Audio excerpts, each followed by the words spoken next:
ወታደራዊ ጽምዶ ምጅማሩን አብይ አሕመድ ናብ ሕክምና ምጉያዩን እዩ እዚው ወታደራዊ ጽምዶ ዝተወሰና ስእልታት ዝተወሰና ፎቶታት ካብ ምርኣይ ወፃኢ ካሊእ ብዙሕ ከምዚ ተጀሚሩ እዩ ዘብል ዝረኣናዮ ወይ ዝተገለጸ ነገር የለን ነገር ግን ኣብ ዝተወሰና ከባቢ ዝኾነ ስእሊ ዝኾነ ቪድዮ ወፂሎ እቲ ስእሊ እቲ ቪድዮ ሰራዊት ትግራይን ሰራዊት ኤርትራን ብሓደ ዝተራኸብሉ እዩ ሰላም እንዳተዋሃሃሉ ገለ ተርእያ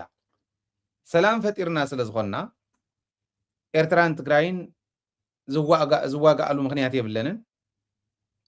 እሱ ጥራሕ እንተይኮነ ናይቲ ሓደ ፀላኢ ሓቢረን ክከላኸላ ናይቲ ሓደ ፀላኢ እውን ከምኡ ፀላኢን ኣጋጣሚ ኮይኑ ከዓ ንክልቲኡ ህዝቢ ከጥፍእ ዝደሊ ሓደ ስለ ዝኾነ ነዚ ንምምላስ ሓቢረን ክሰርሓ ኣብ ዝወሰናሉ እዋን ኢና ንርከብ ኣብዚ ኮይንና ሰራዊት ትግራይን ሰራዊት ኤርትራን ሓቢሩ ምስርሑ ንምንታይ ይገርሞ ቅድሚ ሕዚ እውን ከምኡ ዓይነት ኣብ ፀበባ ክኾን ከሎ ዲፕሬሽን ዲ ዘለዎ ብለድ ፕሬሸር ዲ ዘለዎ ካሊእ ዲ ዘለዎ ይፈልጥን ግን ከምዚ ዓይነት ኩነታት ክፍጠር ከሎ ናብ ሕክምና እዩ ዝጎይ እዚአተን ዘን ኣብ ሰሙን እዚ ዝክሰታ ዘለዋ ናብ ሕክምና ከም ዘጓየዮ ተሓቢሩና ኣሎ ናይ መረፃ ውፅኢት ከምኡ ገይርዎ ከይንብል እቲ መረፃ ኣላዲን ኮይኑ ይወዲእዎ ኣላዲን ኮይኑ ይወዲእዎ ማለት ኦልሬዲ እቲ መረፃ ቅድሚ መረፃ ምግባሩ መንግስቲ ምቁቋም እንተይተረፈ ዝጀመርሉ ቅድሚ መረፃ ምግባሩ ውፅኢቱ ዝተፈለጠሉ ኩነታት ስለ ዝነበረ ኣየናይ ሓድሽ ነገር ነይሩ እሞ መረፃ ከምኡ ክገብሮ ወይ ምናልባሽ ኣብ እዋን መረፃ ጉንበት 24 ዝነበሩ ውግኣት መረፃ ኣብ ዝገብረሉ መዓልቲ ድዮም ክህድሙን ኢሉ ሓሲቡ እንተኮይነ ይፈልጠን እቲ ናብ ሕክምና ኣትይዎ ዝበሃል ዘሎ ማለት ዋላ ሲሪየስ ይኹን እዚ ድዩ ወይስ ናይ ፅምዶ ጉዳይ ምናልባሽ እዚ እንተዝብል ይሓይሽ ፋኖ ሓያል መጥቃዕቲኦም መብፂሖምሉ ዘይተወረረ ዘይተማረኸ ፅዋር የለን ካብ ኣሃድኡ ዘይጎደሎ ዘይተቐተሎ ኣሃዱ እውን የለን ክንዱኡ ዝኣክል ነርቱ ኣብ መንጎ ፋኖን ሰራዊት ኢትዮጵያን ዝነበረ እሞ ንሱ ክኾን ክእል እዩ ዝብል እምነት እዩ ዘለኒ እምበር እዚስ ኤክስፔክት ዘይገብር እንተኮይኑ ሞደናቁር እዮም ትግራይን ኤርትራን ፅምዶ ፈጢርና ኢለን ዝነበረና ኣፈላላይ ብሰላም ፈቲሕናዮ ኣለና ኢለን ክዛረባ ከለዋ እዚ ክወፅእ ከሎ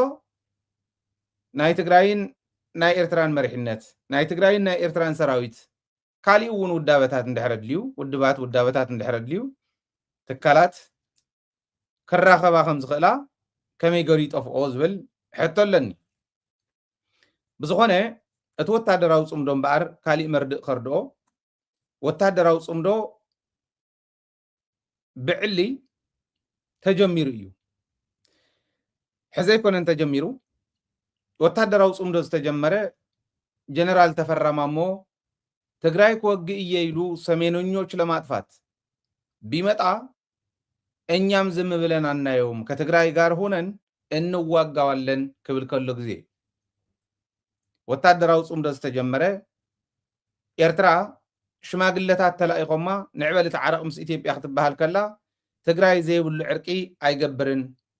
ክትብል ከላ እዩ ወታደራዊ ዕርቂ ዝተጀመረ ንዑን ኤርትራ ዋግኡኒ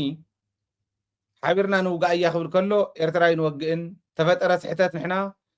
ነመዓራር እምበር ኣብ ልዕሊ ስሕተት ብምፍጣር ህዝብናን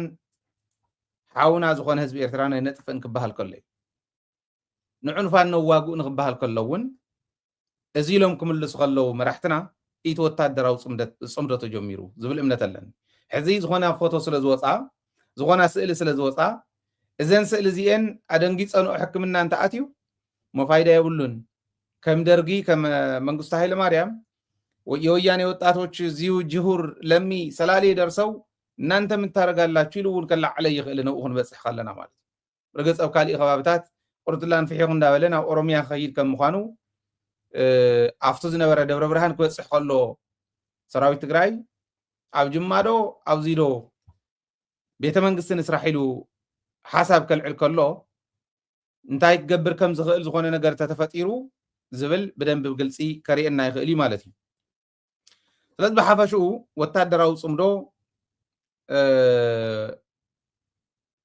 ምንም ጥርጥር የብሉን ተጀሚሩ እዩ። ሓቢርካ ምስልጣን ሓቢርካ ምግያይ ሓቢርካ ስፖርት ምስራሕ ኣየድልዮምን ሓቢሮም እንታይ ከም ዝገበሩ ቅድሚ ሕዚ እውን ፈልጡ እዮም። ኣጋጣሚ ኮይኑ ከዓ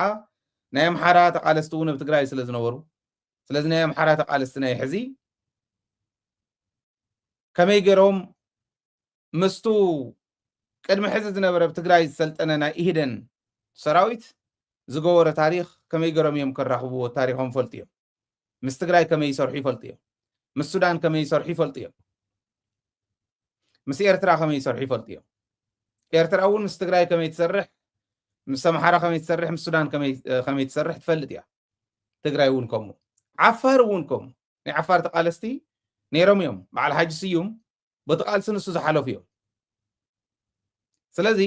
ብዋናነት እቲ ወታደራዊ ጽምዶ ኣይትጥራጠሩ ተጀሚሩ እዩ። ወታደራዊ ጽምዶ ጥራሕ ኣይኮነን ካልኦት እውን ኣድለይቲ እንተኮይኖም ፖለቲካዊ፣ ወታደራዊ፣ ቁጠባዊ ጽምዶታት ክጅመሩ እዮም። ገሊኦም ተጀሚሮም እዮም። ስለዚ ብዋናነት ሕዚ ከም ህዝቢ ንሕና ከዓ ብፍላይ ከም ተጋሩ ክንርድኦ ዘለና ከቕምጥ እሞ ናብቲ ካሊእ ነጥበይ ክሓልፍ እየ። ኣብ መጀመርያ ዘቕመጥ ኩሉ እዚኡ ምክንያት ኣለኒ። ምስ ናይ መንግስቲ ምቁቋም ናይ ትግራይ ከመይ ጌርና ኢና ተሓሒዝና ክንከዶ እዚኦም ኮንሲደር ዝገበረ ኣወዳድባ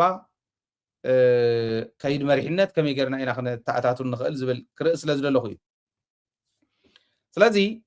ተጋሩ ኮይኖም ነዛ ናይ ጽምዶ ከይድ እዚኣ ብደንብ ዘይተረድእዋ እስካዕ ሕዚ ጽምዶ ፀረ ህዝቢ ትግራይ ምዃኑ ጽምዶ ንህዝቢ ትግራይ ከም ዝገብር ምዃኑ ዝብል እዕርዮም ዝምርዙ ቃላት ይዛረቡ እሞ ብተግባር ግን ባዕሎም እውን መፂኦም ኣብ መሬት ወሪዶም ክርእይዎ ከለው እቲ ጽምዶ ማለት ኣብ መንጎ ህዝቢ ኤርትራን ህዝቢ ትግራይን ኣብ መረብ ክግበር ተባሂሉ ዝነበረ ክፍፀም ተባሂሉ ዝነበረ ክፈስስ ተባሂሉ ዝነበረ ደም ተጋሩን ኤርትራውያንን ሴቭ ዝገበረ እቶም ተፈናቂሎም ልክዕ ከምቶም ካብ ምዕራብ ተፈናቀሉ ወገናትና ካብዚ ከባቢ እዚ ተፈናቂሎም ዝመፁ እውን ተመሊሶም ሓሪሶም ኣዝሚሮም ክኸርሙ ዝገበረ ምዃኑ ህዝቢ ኤርትራን ህዝቢ ትግራይን ተመዓዳድዩ መርዓ ሃፍታ መርዓ ሓዋ ዘይተሳተፈሉ ዝነበረ ተደ ኣብ ኩሉ ኸይዱ ንሱ ጥራሕ እንተይኮነ ናብ ኩሉ ተመላሊስ እንተነኣሰፍቱ ቦርደር ዘለዎ እናተለዋወጠ ኣብ ንግዲ እውን እናተነጋገደ ከም ዘሎ ክርኢ ከሎ እዚ ኣርኢዩ ኮንቪንስድ ዘይኮን እንተኮይኑ ናይ ግድን ኣብቲ ናይ ፀረ ትግራይ ከይዲ እዩ ዘሎ ማለት እዩ። ብግልፂ እውን ፀረ ትግራይ ኢልና ምፍራጅ ክንክእል ኢና ማለት እዩ። ምክንያቱ ታዛ ሓንሸት ኢኻ ትወስድ ኦኬ ናትካ ምርጫ ምግቢ ስለዘየለ ፀምካ ይትውዕልን በሊዕኻ ኢኻ ትውዕል ነታ ምግቢ ንሳ ግን ኣፕግሬድ ክትገብራ ትኽእል ኢኻ ናፍታ ምርጫኻ ናፍታ ሓርያኻ ከምኡ ጌርና ክንወስዶ ክንክእል ኣለና። ብኢትዮጵያ ወገን ዘሎ ትግራይ ጥፊኡ ክነብር ዝደሊ መንነት እዩ። በዚ ዘሎ ምስ ትግራይ ኮይኑ ሓቢሩ ናይ ሓባር ፀላእ ክምልስ ዝደሊ መንነት እዩ። ስለዚ ካብቱ ዝነበረ ፀረ ትግራይ ኮይኑሉ ዝነበረ ካይዳ ወፂኡ ምስ ትግራይ ኮይነ ፀላእተይ ከሽንፍ እየ ናብ ዝብል ምስግጋሩ እዚ እንድሕር ዘይርድኡና እዚ እንድሕር ዘይለዊጡና ንህዝብና ይንሓስብን ኢለ እየ ዝወስድ ኣነ። ልቢ በሉ ተስታውስ እንተኾንኩም ንሕና 4 ፀላእቲ ኣለውና 3 ናይ መንነት እዮም። እቶም እቲ ሓደ ግን ናይ ባዕልና ሸለልትነት እዩ እንዳበልና ንዛረብ ነርና። ብመንነት ደረጃ እዮም ኣጥፊኦምና ከጥፍኡና ከለዉ ንፈልጦ ኢና እዚ ተቁስል ሓቢርና ኢና ቆሲልና እዮም። ኢትዮጵያውነት ዝበሃል መንነት ክስራሕ እንተኮይኑ ትግራይ ክጠፍእ ኣለዎ። ኤርትራ እውን ከምኡ ኣምሓራ እውን ከምኡ እንዳኾነ ይመፅእ። እዚኦም ተኣልዮም ሕዚ ናብ ልቦም ተመሊሶም ኖ ኣጥፊኢኻ እንተይኮነ ሓቢርካ ሰሪሕካ እዩ ምንባር ዝከኣል ወይዕሽነት እምበር መንነት ክነብር ተባሂሉ መንነት ናይ ካሊእ ክተጥፍእ ይትኽእል መንነትካ ከጥፍእ ትኻሊእ ከዓ መንነቱ ከንብር እንድሕር ከምኡ ኮይኑ ስለዚ ካብቲ ዕሽነት ንስ ወፂና ሓቢርና ናይ ሓባር ፀላኢ ንኩልና ክበልዕ ዝደሊ ፀላእ ስለ ዘሎ ንመልስ ናብ ዝብል እንተኣቲና ዋላ ታክቲካል ይኹን ዋላ ታክቲካል ትኹን ሕዚ ዝዛረቡ ዘለኹ ኣብ ትግራይ ዘሎ ማሕበረሰብ ኣይኮነን ኣሚኑሉስ መዓዝ ዳኢኹም ሞ ትግብርዋ መዓዝ ዕዳጋ ዝፍጠር መዓዘኢት ወታደራዊ ፅምዶ ንሪኦ ብተግባር ሰራዊት ትግራይን ሰራዊት ኤርትራን ብሓደ ንሪኦም መዓዘ እዩ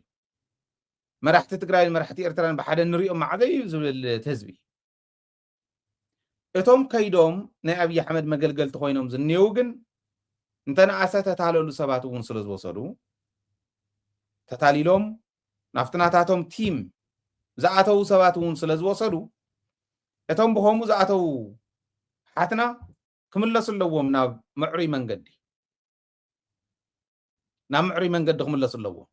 ስለዚ እሳኒ ምግባር ናይ ግድን እታ ፅምዶ እንታይ እያ ትብል ደጋጊምና ምዝራብ ክተደልያ ማለት ስለዚ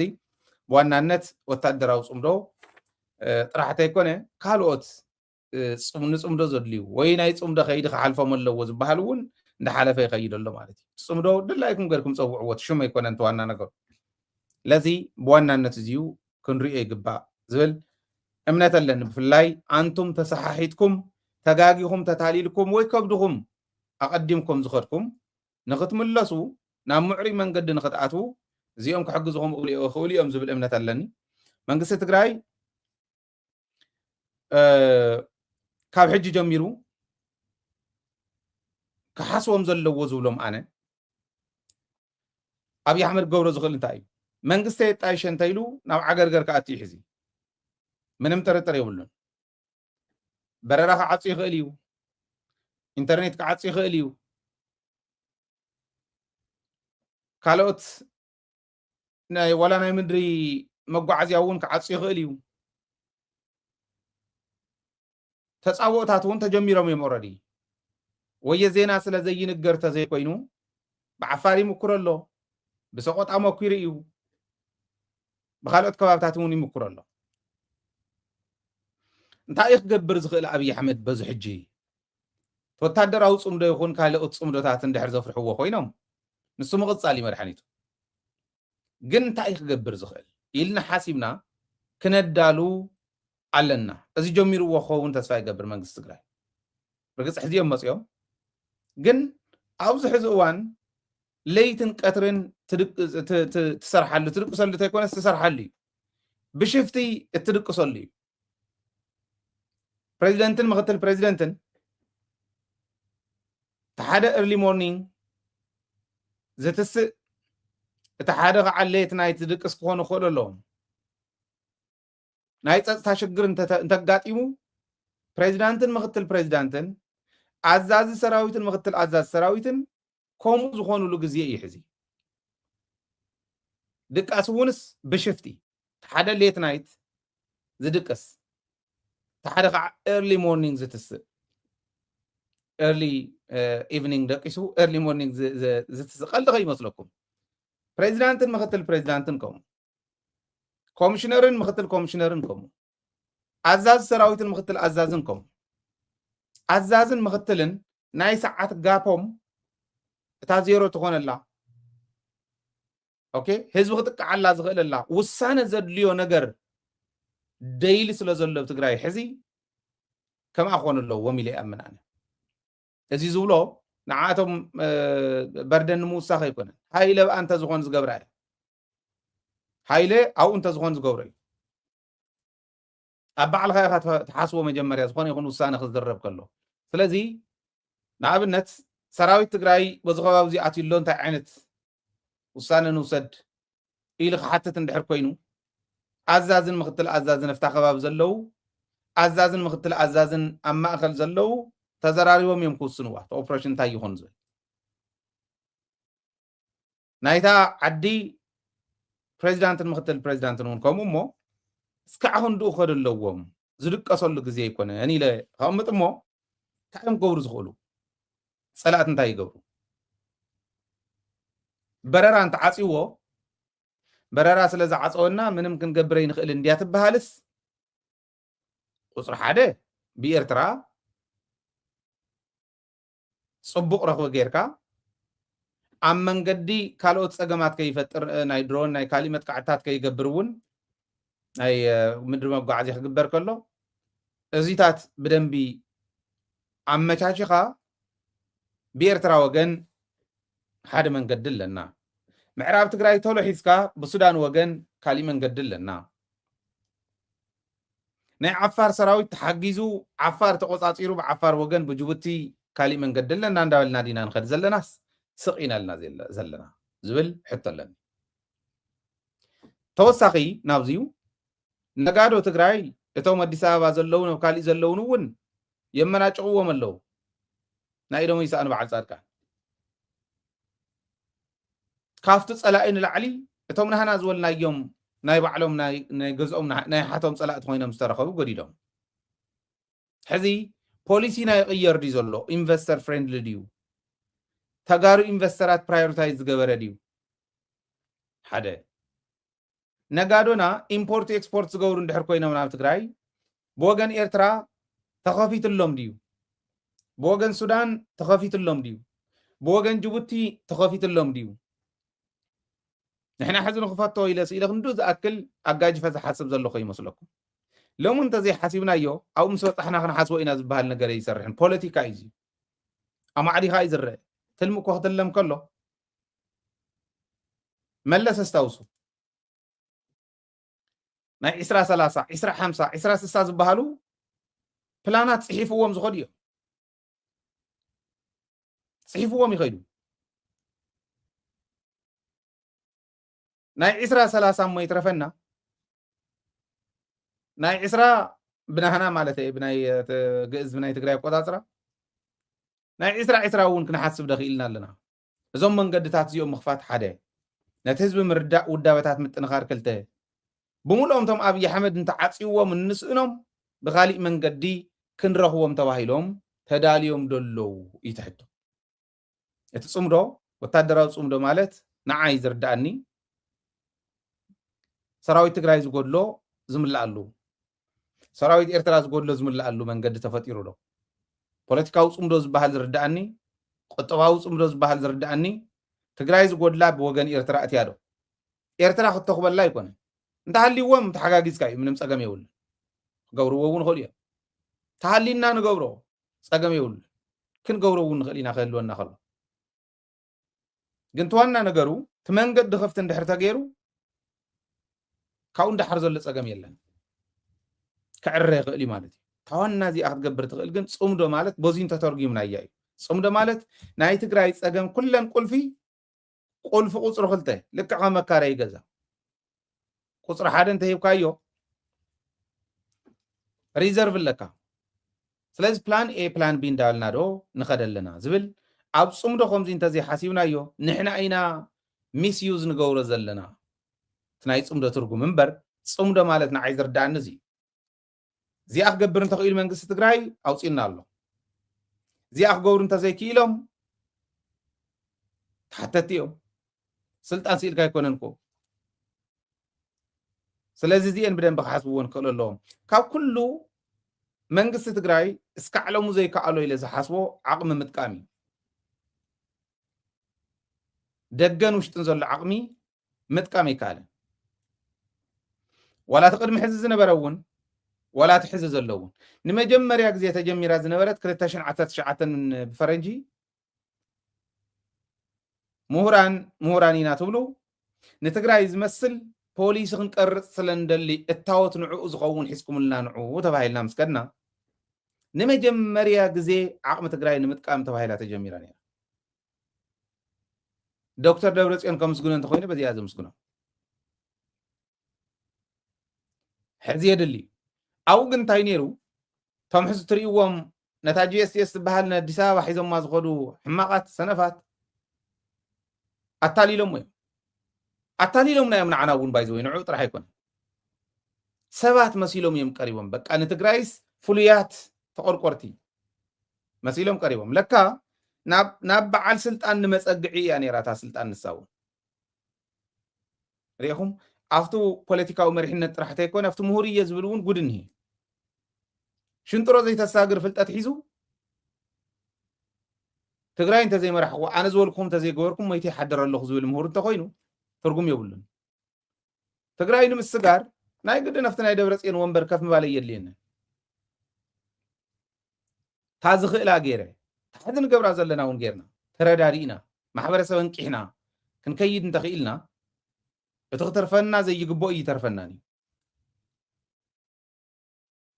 ብኡ ደረጃ ንሕሰቦ ክብል ደልየ ስለዚ ንመንግስቲ ትግራይ ናብ ካሊእ ነጥበይ ቅድሚ ምሕላፈይ እዚአን ይገብረን ደሎ ዝብል ዓብይ ሕቶ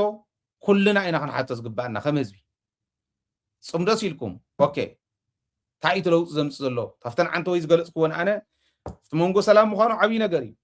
1,100 ኪሎ ሜትር ድፋዕ ምስባሩ ዓብይ ነገር እዩ ተመሊሶም ናብኡ ኣብ መሬቶም ሓሪሶም ምኽራሞም ሓደ ነገር እዩ ነገር ግን ካብኡ ንላዕሊ እተን ሪዘርቭ ዝበልክዎን ከም መካረይ ገዛ እተን ሪዘርቭ ቁልፉ ብኡ ኣለዋና ካሊእ ሪዘርቭ ሳልሳይ ቁልፉ ብሱዳን ኣለና ዶ ካሊእ ንዓፋር ብደንቢ ሓጊዝካ ተውዝኒየ ናይ ደርጊ ቁራጽ ኣወጊድካ ዓፋር ብዓፋረታይ ክምራሕ ጌርካ ከም አንዲያታ ናይ ዓፋር ሰራዊት ሓጂ ኢብራሂም ዝመርሖም ሕጂ ናብ ሓደ መጽኦም እዮም ተዓብይ ነገሩ ናታቶም ፕላን እዚ ስለዚ ንዕኦም ሓጊዝካ ዓፋር ነፃ ኣውፂኻ ብዓፋር እውን ብጅቡቲ ብኤርትራ እውን ብሱዳን እውን መማረፅታት እንተጌርካሉ ንትግራይ ፖለቲካ ማለት ንሱ እዩ ሕገ መንግስቲ ከይንሓልፍ እንተይልና ኣበይ ዘሎ ሕገ መንግስቲ ኣበይ ዘምፀኻዮ ሕገ መንግስቲ መዝሙረ ዳዊት ዘይደግም ጸሎት ዘይገብር ቀሺ መዝሙረ ዳዊት ሒዙ ንዓይ ክዕሽወኒ ኣይኽእልን ጸሎተ ዘወትር ይገብር ኣለኹ ኢሉ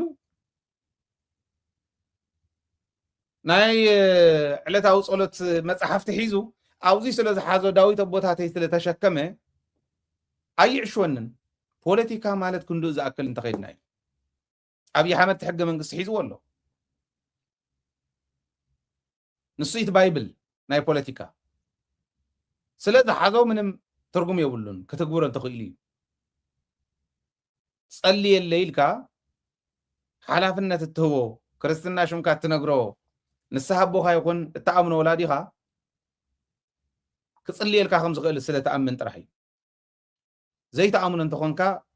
ክርስትና ሽምካ እውን ዘይክትነግሮ ትኽእል ኢኻ ምናልባሽ ክርስትና ሽምካ ሒዝካ እዩ ስራይ ዝስረይ እውን ስለ ዝበሃል ንኸምኡ ክኾነ ክእል እዩ ማለት ንእሽተን ፍሻ ከብለኩም ኢለ ኤኒዌይ ብደንብ ዝተውዒልካ ምኻድ ከድልዮ እዩ መንግስቲ ትግራይ ሓግዙ ንምባል እውን ይኽኣል ሓግዘን ንምባል ካብ ካሊእ ሓገዝ ምቕባል ስማርት ናይ ዝኾኑ ናይ ንቑሓት ናይ በላሕቲ መራሕቲ መፍለይ እዩ